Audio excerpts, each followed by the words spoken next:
So hi guys, welcome back to the channel. It's the cycling biker here. The GS is across in my local dealers at Edinburgh Motorrad Central for its first service. So while it's in getting a service, I've arranged a demo ride on this R12nineT. This is a new model superseding the previous version, which didn't have the 12 in the name. Quite a mouthful, this thing, R12nineT. So this is an air-cooled, oil-cooled version of the Boxer style engines. New model just out. This one has got the little LCD dash on it, as opposed to I think standard it comes with two clocks on it. You can upgrade and change that to digital display. So just heading out down the back roads on the south side of Edinburgh. Get out and have a bit of a play on this thing. Initial impressions on it, really good. It's a very small bike for sure compared to the GS, but I was a little bit worried about that size wise because I'm 6'2", but I'm feeling pretty comfortable on it. Yeah, my legs are reasonably bent, but I don't feel they don't feel too bad. So I think just for, you know, short play fun runs on this thing, I think it's going to be more than comfortable. I'm not so sure it's going to be suited to sort of long distances though.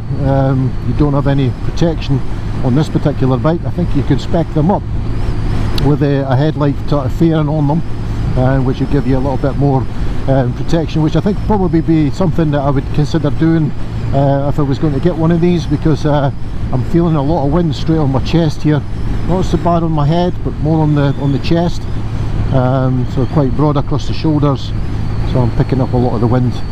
But other than that, so far so good. It's really smooth quick shifter and auto blipper on this bike, and and the heated grease grips are excellent.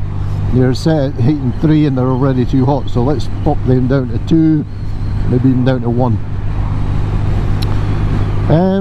It's a little bit windy today, unfortunately. That's the only downside today. It's dry and bright, but it's a little touch windy. These mirrors are not quite as good as the ones on the GS again.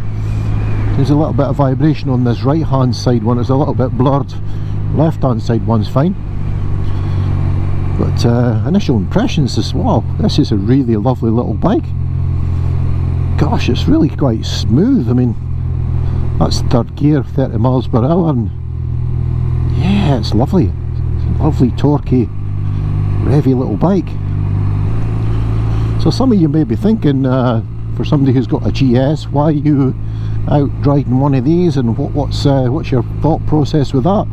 Well, to be honest with you, my thought process is that the GS is there. It's the all-rounder. It's the bike when you get all the gear on and get all your belongings packed away in it, and away you go, and you can have a, you know, you have a cracking time on it.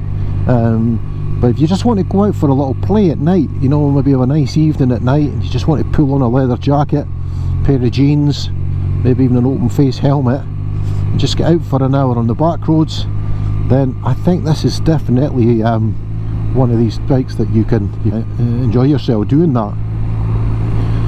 So that's my thought process. I mean, if you were doing a little bit of commuting in and out of cities, I mean, wow, what a tool this would be.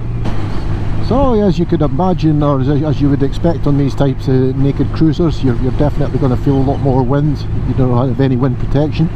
But I think at these speeds, between, you know, 50 and 60 miles per hour, it's perfectly fine. I'm not feeling it anywhere else, just a little bit on my chest, and not really feeling it too much even on the helmet. Just feeling a little bit colder up my arms though, because the wind is blowing up. There's no handguards on the bike. That's possibly something you could add as well if you wanted. But handling wise at the moment, I mean, what a stable, very stable bike, and sounds really good as well.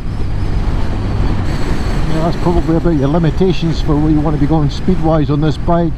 Just upwards of 70 miles an hour, you can start to feel it sort of pulling you up, sort of pulling your arms up. you know, you could feel it expanding your jacket. So I'd imagine on the motorway, when you're sitting in that kind of position, it'd be pulling you quite vigorously. So if you could add a headlight fairing onto the front, I think on the motorways, dual carriageways, etc., that would be a great advantage. Oh, this is a lovely twisty hill climbing piece of road here. It's at the back side of Dalkeith, heading down towards the borders. Look at that view across there, the view across the Firth of Forth. Ah, it's such an easy bike again to ride. Holds its line really well. You could just throw it in, lean it around. You can either use your body, you can use your arms. It's got very responsive steering on it. All these wind turbines here. I mean, there's a very strong wind today. You can see with the wind turbines, looks like it's starting to get, still coming off of the west, coming from the west side.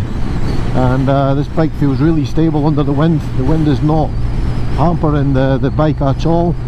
The wind is hitting me personally on the body side of things, but it's not actually pushing the bike around at all. The bike is just very positive, staying on line. Suspension feels absolutely lovely in the road setting. I'm hardly picking up any road bumps at all. Did look at a review that I was watching a review with Tim Rodey. He's out on the other version of this, which is the sort of cruiser style one. It's a bit lower cut with single seat, and he was saying the seat was very firm. He's picking up a lot of the bumps on that, but I think this seat feels nice. Feels nice. This seat actually feels reasonably soft. It's certainly soaking up all the bumps. There's a lovely kind of bumbling noise coming from the engine. It's almost like it's just bumbling along, almost like a buzzing sort of bee. Typical BMW throttle, on or off. Oh, the auto blipper is amazing. You don't even feel it changing down. You have to actually look and see if you've actually changed down. So I'm getting hit with some really strong winds coming down here. Again, the bike is handling it no problem. I'm getting buffeted about, but the bike's not. 6 gear, 55 miles an hour, 3,000 revs. Happy all day long. Oh, look at that BMW throttle again. Just that little disconnect between the throttle being fully shut and then the throttle engaging. There's that little dead area again. You wind it off, it's not fully off. The bike's cruising, and you shut it completely and you feel the engine braking kicking in. I can hardly, I've got a set of earplugs in and I can hardly hear the exhaust. Exhaust is fairly quiet at these kind of revs. I can just hear the engine. It's just again, just sounds like a big bumblebee. It just sounds lovely.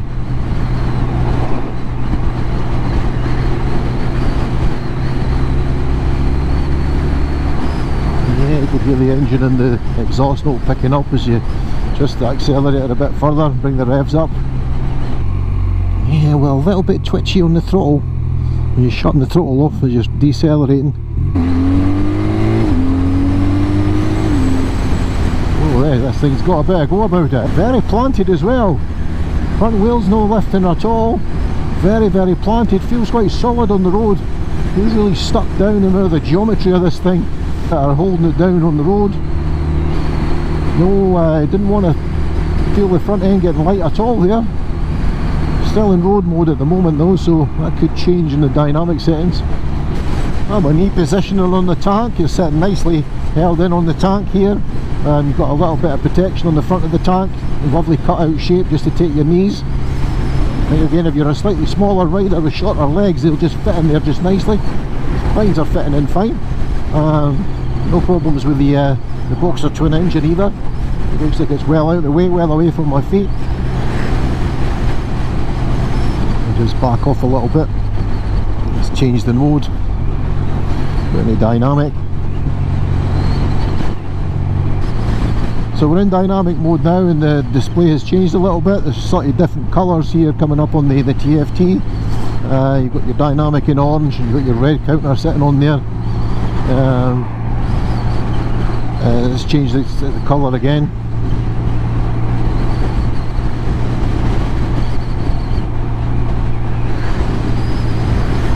6 gear, dynamic, just pulling along like a train.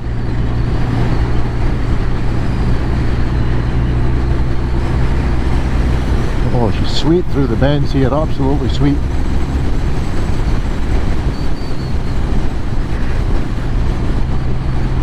This is where this bike is at its own, in these types of roads.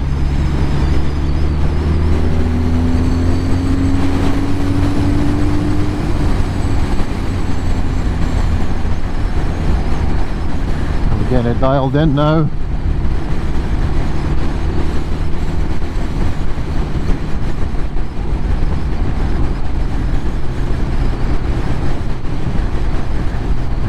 Speed camera from the way back again. Lovely bit of road, very fast piece of road this, fast flowing piece of road. And the only thing that you would notice on this bike is just the lack of wind protection. That's the only thing I think that's just holding it back a little bit. You just got to be wary that you're out here against the elements.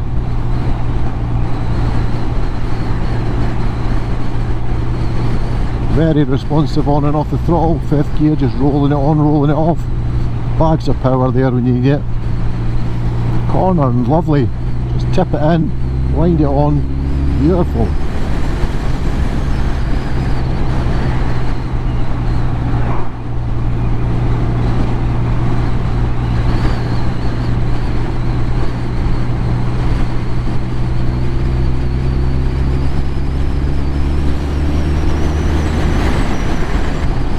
This is a cracking piece of road, this. I wish I'd known about this road when I brought the GS out for a test ride. Beautiful. So when you go into dynamic mode though, I've lost my time, so I don't know what the time is. So apologies to BMW if I'm going to be late bringing the bike back. That's your fault because I can't see the time on the clock. Bring back an old analog clock on the bike, eh?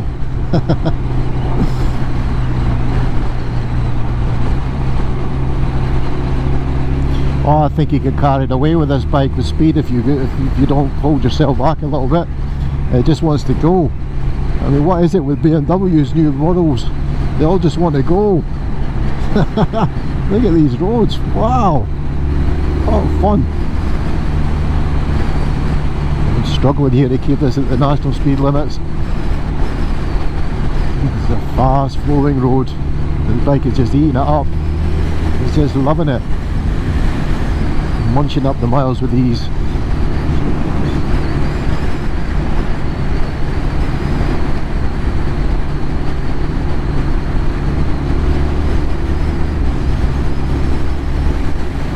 Yeah, she pulls really strongly as well, just in that mid to torque range, around about 3,000 to 4,000 revs there.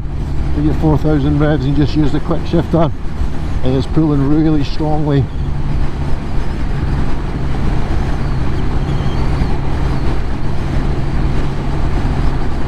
Oh, I'm very impressed with this bike, very impressed. First impressions.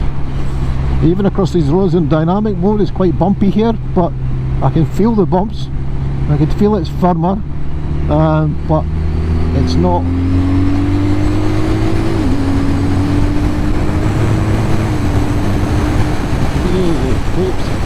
I'll tell you what, you know you're doing high speeds on bikes like this without any fairings, that's for sure. What a difference between the bike that's unfaired and the faired version. I'll definitely slow you down. Just what I need.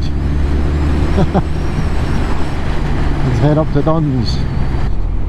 The front wheel's not lifting, so it's not a wheelie machine.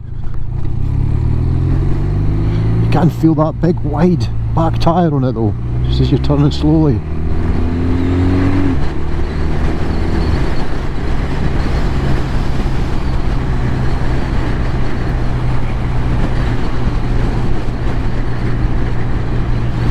Like it's got an auto cancelling indicator on it as well. So the suspension in this road's a bit more on one of the side roads into Duns here. It's a little bit more bumpy than what the main road was there, and so in dynamic mode you can definitely feel a lot more chatter on the suspension. Yeah, it's definitely a lot firmer in dynamic mode. It's almost quite chattery. You almost feel like your teeth chattering a little bit, so probably just a little bit too firm for roads in this particular condition.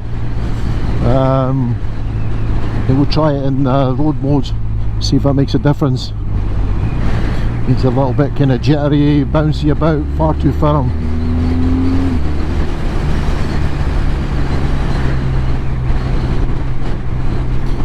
Yeah, I think the dynamic there, you've definitely got the response and the power's nice and sweet, but the sacrifice of using the dynamic mode there is that the suspension's firming up. Lovely on the roads when they're smooth like this, lovely and smooth tarmac, but where the roads are cut up a little bit and they're a bit rougher, then that firm suspension's definitely not that comfortable to ride on, and it's a little bit sort of, I don't know, it's a little bit off-putting, like with the vibration there. You're just a little bit concerned that it's gonna jittering through the corners rather than riding through the corners.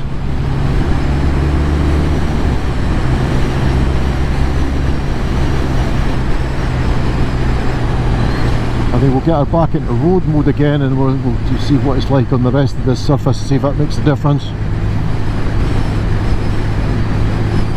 We'll try her in rain mode as well, just see how it softens it up.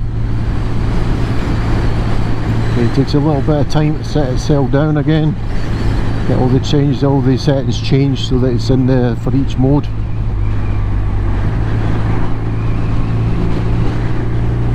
Again, foot pegs a little bit sort of short on length again, similar to the new GS. You could just, again, if you're pushing your foot out a little bit, it's easy for your foot to slip off. I think this one's probably got the rubbers on them as well, so that rubber inserts on these foot pegs are definitely not helping in terms of keeping your foot stuck on the foot pegs. If you're pushing through a corner and you're pushing away with your foot, dead easy for your foot to slip off. Anybody following you will be thinking you're MotoGP with your leg hanging off the side, with a dangly leg.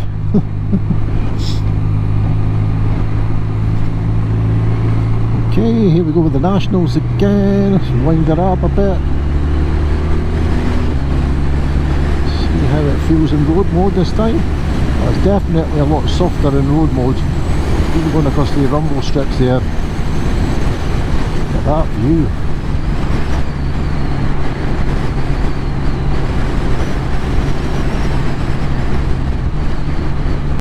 This is just such an easy little bike to ride again. If anybody's kind of intimidated by riding the bigger bikes, then they want to progressively move up, then, you know, cut your teeth on something like this. It's just a lovely little bike to ride. Let's just pop her back into dynamic again, just to see how that suspension firms back up.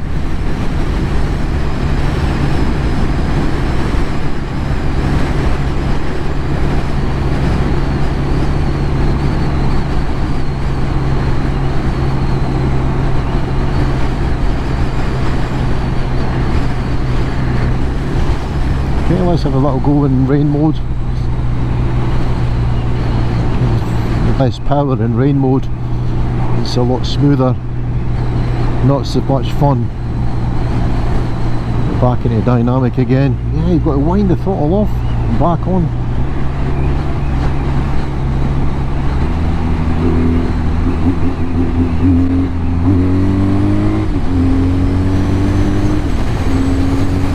Oh, this thing goes in dynamic mode. Woohoo! Oh, these are the roads for this bike. Beautiful roads.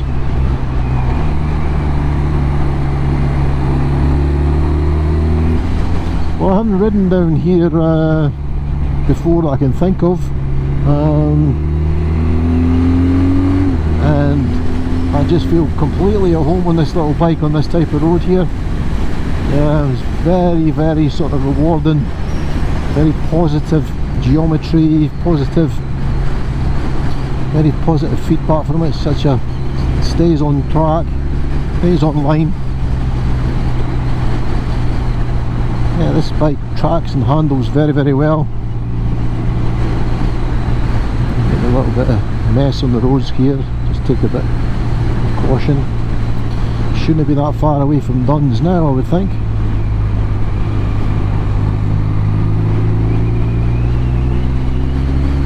Ah, this is the way to ride this bike, just fourth gear, rolling on, rolling off. Never touch the brakes. Not sure what the brakes are like. Oh, front brake, excellent. Oh, forward dive. No telelever, what's that all about? Oh yeah, oh that's got some serious stopping power, this thing. Well folks, what a wonderful couple of hours that was. The bike is terrific, it looks great, and the build quality is excellent. The engineers have certainly done a great job. The bike handles like a dream and its performance to match. The quick shifter is slick and the blipper just perfect. There's not a lot not to like about this bike apart from the cost. It's a little bit on the high side to justify having this as an additional bike, which is a shame as it would make an absolutely fabulous second bike. So please like and subscribe and keep your eyes open for more content. Thanks for watching.